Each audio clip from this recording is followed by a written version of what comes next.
भाई अब सच बताओ, जिम बॉडी रियल फाइट में काम आती है, सिर्फ इंस्टाग्राम पे काम आती है?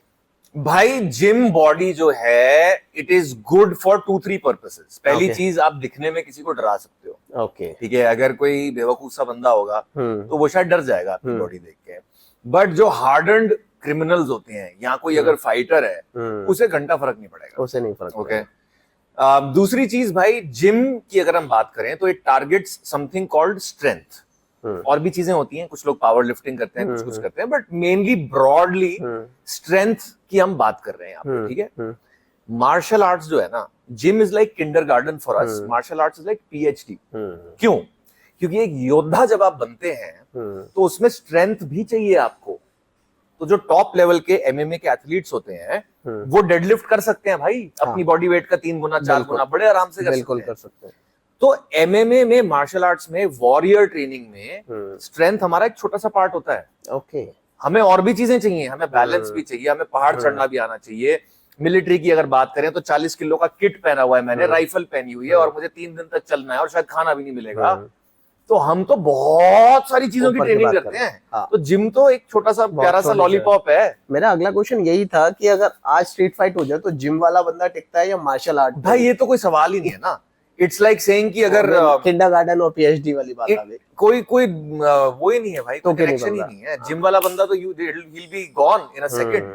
जिस बंदे ने ट्रेनिंग करी है लड़ाई करने की वो तो ऑब्वियसली जीतेगा स्ट्रीट फाइट। तो यहीं पर अगर आजकल लोग सिर्फ फिटनेस के नाम पे सिर्फ बॉडी बना रहे हैं, क्या वो सही में इनफ है? बिल्कुल भी इनफ नहीं है भाई। और इंजरीज बहुत हो रही हैं। ऐसी बात नहीं कि जिम में इंजरीज नहीं होती हैं। ईगो लिफ्टिंग करते हैं या ईगो लिफ्टिंग करते हैं और लंबे टाइम तक, मान लो मैं कहता हूं आपका पोस्चर अगर 5% भी खराब हो और आप करे जा रहे हो, वो 5% खराब पोस्चर 5 साल बाद आपको एक परमानेंट शोल्डर पेन दे देगा। मैं कहता हूं चलो ये भी नहीं कि शोल्डर डिसलोकेट हो रहा है, परमानेंट पेन दे देगा। फिर आप वो लिफ्ट नहीं कर पाओगे, फिर अलग दिक्कतें होंगी। तो जिम में बहुत सारी प्रॉब्लम्स हैं। It is better to do holistic training, कि हर तरह की आपकी ट्रेनिंग हो, उसमें फ्लेक्सिबिलिटी भी हो, मोबिलिटी भी हो, बैलेंस भी हो, फाइटिंग ऑब्वियसली हो उसमें। थोड़ी इस तरह की भी चीजें आपको आनी चाहिए कि अगर किसी को कंधे पे डाल के वॉक करना है, कोई इमरजेंसी हो जाए, आप अपनी वाइफ के साथ हो, फैमिली वालों के साथ हो, कोई बेहोश हो गया, आपको उसको कंधे पे डाल के सीढ़ियां चढ़नी है। आप मानोगे नहीं, बहुत सारे बॉडी बिल्डर जो ऐसे दिखते हैं, उन्हें अगर मैं बोलूं ना अपने कंधे पे एक इंसान को डालो और 5 मंजिल चढ़ो, हाफ जाएंगे, बेहोश हो जाएंगे, क्योंकि कार्डियो करते नहीं करते।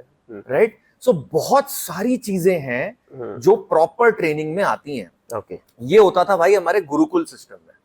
तो जो महाभारत रामायण के जो योद्धा हैं वो नॉन स्टॉप लड़ते थे, सुबह से लेके शाम तक युद्ध चलता था। राइट। कैसे लड़ लेते थे वो?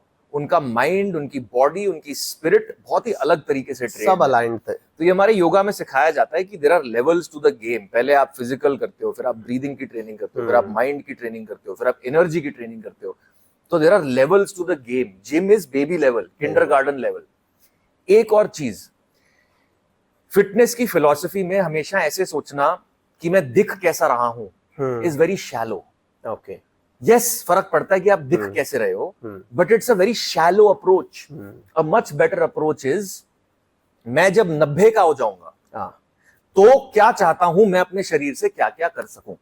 अब इसका समझते हैं एक बार। अगर आप 90 के हो गए, क्या क्या आप करना चाहोगे अपनी बॉडी के साथ? I would want to walk, कि ऐसा ना हो मुझे बैसाखी की जरूरत है, व्हील चेयर की जरूरत है। I would want to be able to use the bathroom myself, assistant की जरूरत ना पड़े। मैं चाहूंगा मैं ट्रैवल भी कर सकूं यार, फ्लाइट वाइट में बैठ सकूं, छोटा सा बैग है मैं उसको ऊपर रख सकूं, मेरे पोता पोती हैं मैं उनको उठा के उनके साथ खेल सकूं। ऐसे एक लिस्ट बन जाएगी। राइट। तो मैं ये सजेस्ट करूंगा जितने भी लोग ये देख रहे हैं, करें, लिस्ट बनाओ। When you turn 90, what do you want to be able to do with your body. ठीक है, ये लिस्ट बन गई।